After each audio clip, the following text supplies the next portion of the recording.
Hello everyone, this is CJ Novo 992 and today we are back for another brand new video. Today's video we are here with yet another new edition of the Rangers Roundup series, and this edition right here is very surprising, ladies and gentlemen, because it's about a wee cheeky league construction plan that's apparently put forward by Rangers and backed by Celtic. What?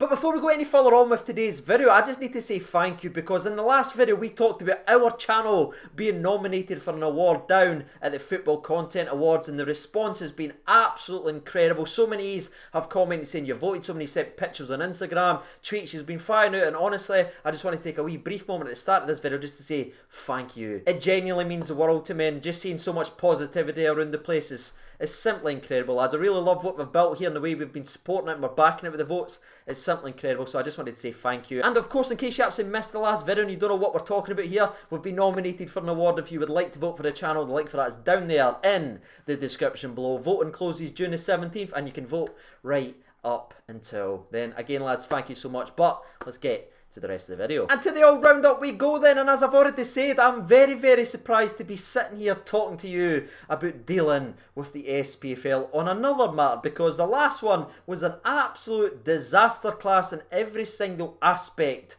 of the word, and it was an absolute embarrassment for Scottish football. I'm still unaware the whole way this carry on actually happened last month and the month before that. Remember Dundee's vote that wasn't sent, but then it was sent, but also an email was then sent to say not to count it, but then that was also rubbished and said no, it was sent, but it was stuck in the quarantine system. Remember the 4 different stories about the Dundee vote? That, and the constant contradictions from Neil Doncaster, which, by the way, took another turn as yesterday the old liabilities started to kick in for ending the season early, costing a wee bit of moolah for all the clubs. And this excellent deal that was rallied and talked about and talked up in the press by the man himself, which was said to be an excellent outcome for all clubs, well, apparently it's going to have clubs missing out on over £7 million in its first year.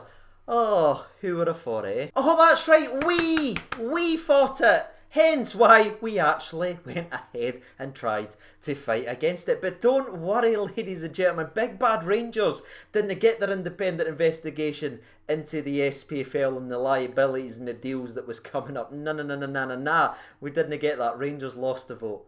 This is what the betterment of Scottish football looks like right now.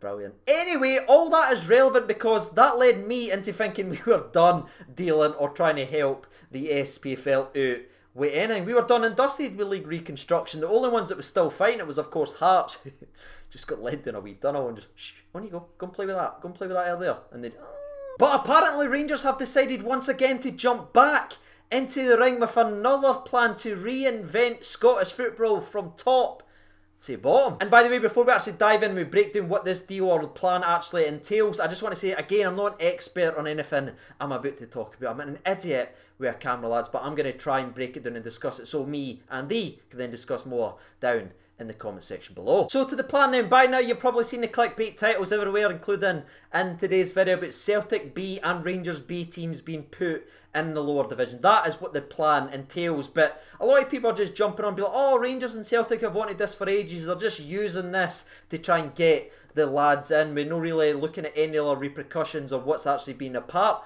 of this plan. We are going to dive in and look at what the entire thing is beyond the clickbait title. Starting off with the first 2 questions that probably a lot of people are going to have. What changes and who gets sacrificed or punished with this new setup or new plan put forward by Rangers Football Club? Starting off with the first one, who gets sacrificed? Well, actually no one, because no one gets out and out relegated from this. Hearts would stay in the top division and Celtic would obviously get promoted in as well, who are right now not getting promoted and not being allowed to journey upwards in the old Scottish football and ladder. The way this would happen, the bottom league in Scottish football would consist of 18 teams instead of 10 teams and be named League One. So I think it's safe to say it would be a complete and utter overhaul of the bottom division and Scottish football itself, and that's putting our youth team down there up against the likes of Steny, Peterhead, Queen's Park and Stranraer.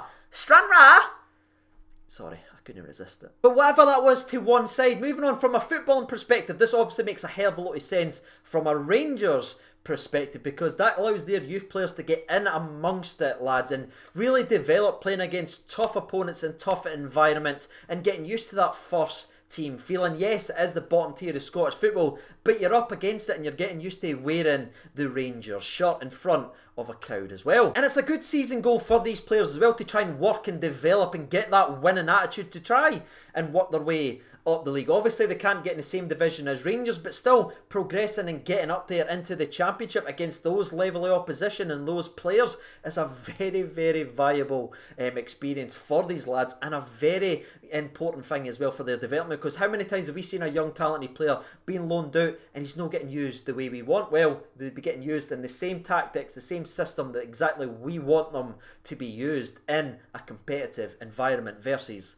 first team players. Now I know some people's going to probably jump on that comment there saying maybe the Championship would be too much of a step up, but that shouldn't be the attitude with your young talented players. I mean, let's not forget, this is the same team now, and the same group of young lads that fought their way right to the semi-finals, playing teams that they would be playing pretty much week in and week out in this new league setup. Hell, they pushed the first team at Inverness Califistle all the way in that game and gave it a real go before eventually losing, of course. But having that carrot in front of them saying, go ahead there, win the league, lads, and having that winning mentality installed in them so they're used to that when they do get a chance, to me would be an absolute no-brainer. So from the football side of things, I completely understand it. However, it's not just about Rangers Football Club or Celtic Football Club, whichever way you want to look at it, because obviously their youth team would go into it as well. It's not just about that, because there's a lot of financial implications to be done with this setup, ladies and gentlemen, and a massive boost financially to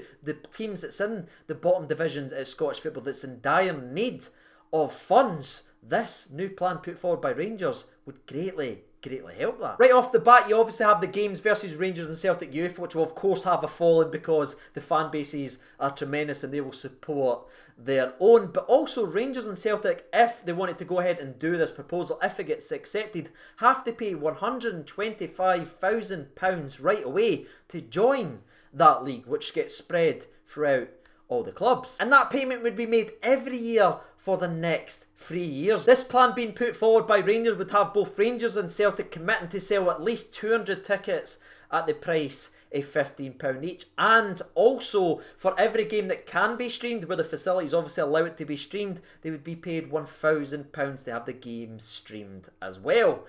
So in total, ladies and gentlemen, when you take everything into consideration, that is £1.2 million of fresh new investment in the low league of Scottish football. So it's not just about Rangers youth and Celtic youth being put in the league.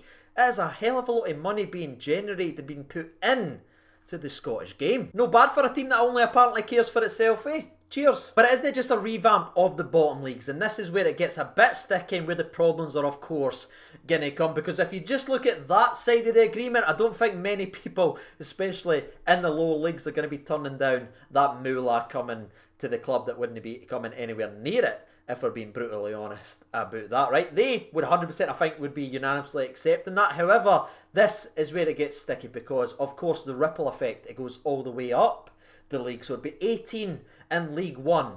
In the Championship, there'd be 14 teams. The likes of Falkirk, Airdrie, Montrose, East Fife, Raith Rovers and Dumbarton all moving up to the Championship to battle against that lot. Now, not much are changing regarding the league setup within the Championship, with the top 6 playing home and away, totaling 36 games. However, the bottom 8 would obviously play home and away for a total of 40 games. And I mentioned that setup because as we move to the top flight of Scottish football, to our league, it's the exact same setup. This setup of course would mean that Hearts would stay in the top flight of Scottish football and Inverness would be joining, making it a 14 team league, which also means there'd be less Old Firm games, and we all know the rest of the clubs in the top flight of Scottish football love that Old Firm money. And that is where it's going to come crumbling down in my personal opinion, because this plan put forward by Rangers is going to be voted on apparently on Tuesday, and it needs 32 of the 42 teams in Scottish football to vote in favour of it. Now, before I ask you what your thoughts and opinions are regarding this subject, what's the chances of this actually being passed? on Tuesday? Well, let's have a wee look to what's been said so far. Now, as I'm currently recording today's video, as you can imagine, apparently a lot of the lower league clubs are fancying this idea because of the income and the way they can keep their businesses going around during this hard time. That is apparently the word on the street. However, there is some strange cases like the likes of Stranraer, and don't worry, I'm not going to do the voice again, right? They will avoid relegation, which is great. However, they would still end up in the bottom tier of Scottish football if this plan went ahead. Now again, there's of course more money available if they were to join and go ahead with this plan and go to the bottom tier of Scottish football rather than if they were to reject it to get relegated into the current setup right now. But again, I don't know how they're going to vote with that. It would make sense to go and vote yourself to the bottom tier to get more money, but it's Scottish football and none ever really makes sense. And Clyde, Peterhead and Forfar are all in that exact same boat. They would move to the bottom tier of Scottish football, especially Cove, who obviously won League 2, getting promoted into the division higher. If this plan was to go ahead, they would once again be in the bottom tier of Scottish football. So it may be a tricky one to decide for a lot of clubs, ladies and gentlemen, but with the more money available, do these teams back themselves to go back up? I guess we'll see on Tuesday when the results get released. But that leads us to the question of the episode. Now you know a little bit more about the plan that's apparently been put forward by Rangers. What is your thoughts and opinions on it? Do you agree with the plan? Do you like the plan? Do you think the plan should go ahead? Let me know your thoughts and opinions down there in the comment section below. Very interested to see what people are going to be saying about this one. And while you're hopefully getting your thoughts and opinions out there, I'll give you mine very, very briefly. The first thought is I'm still very, very surprised that Rangers are willing to put themselves out on a limb again for Scottish football, that they're willing to invest money in the lower leagues of Scottish football after everything that's happened and the way that it happened. That is still a very, very surprise to me that they're willing to help clubs out that way. Now, granted, it obviously benefits Rangers as well, given the fact that their youth team gets there and the experience, vital experience, that's granted. But make no mistake about it, Rangers do not need to do this at all. And I'm split by it because on one side of my brain I'm thinking, hold on, what's actually happening here? This is the teams there that went ahead and made their bed. Now they have to go and lie in it. They voted in favour of protecting someone who was clearly stinking regarding this entire situation. So go ahead, release your players, release your captains. This is what you voted in favour of. This is who they believe's leading Scottish football forward. Well, let him come up with the great ideas. Let him put his money where his mouth is. Why on earth should we be the ones to bail out Mr. Incompetence who's earning 400k a year to hold Scottish football back? But another part of me is thinking what a great opportunity this is to actually take Scottish football, shake it up and move it forward, because we know Scottish, as much as it has gone right on the field, the way that it's set up, the structure, the amount of teams, is so far behind everyone else. It's absolutely frightening. Right here is a possibility and a chance to shake things up and change it for the better. And aye, does it suit us regarding our youth players? Absolutely. But if we're willing to put that money in, invest that, why should we not get something back as well? And that is seeing two Rangers teams play a weekend, and that is a beautiful thought. And it's gone down this road that I start to lean towards that way, because what an opportunity, what a chance this is for these Rangers young players to get vital experience and may help them on their way to breaking through to the first team. And that's all we've ever wanted. We've wanted a constant stream of young boys who know what it means and who will fight tooth and nail for the badge. Well, this could be the start of it, ladies and gentlemen. And could I just sit here, and as much as I hate things that's happened regarding Scottish football, could I actually sit here and just begrudge our young players getting this type of chance? I honestly couldn't, ladies and gentlemen. So I am actually going to go ahead, believe it or not, and say I actually hope this plan actually works and we get to see the Rangers youngsters in and amongst Scottish football. And now that me and thee have had their say, let's sit back, relax and hear from the people on Twitter. Now, there's been 764 votes. Thank you so much for getting involved, and I just asked them the exact same question as I asked you. Do you agree with this plan that Rangers has put forward? Now, 36% of the people votes no, but 64% of the people votes for yes. So let's see what they've actually said. The first one comes in from Matt, and he writes in, interesting prospect, Real and Barca B teams are in the Spanish league. King Judd writes in, if the Old Firm want their youth teams to play, let them do it in the bottom of the pyramid, no shortcuts, it's the fairest way. Well, what I'd instantly say back to that, Judd, if there's no investment, like the type of investment Rangers are willing to do in Scottish football, there's not going to be a pyramid to actually playing, and they'll be able to jump all the way up if things keep going the way it's going to go, with how dire these clubs are in the bottom half of Scottish football all the way down. So that would be my reply back to that. They are willing to give vital investment in to the bottom half of Scottish football. That is badly needed to go. Adamsgate Gaming writes in, well, it would be good for more competition in Scottish football. Jers writes in, why not? In the wee shruggy face. Don't know, mate. Snake Wounds writes in, I'd be game for it. It would be a real test for the squad, and it would be great to see them get more experience playing against both part and full-time teams.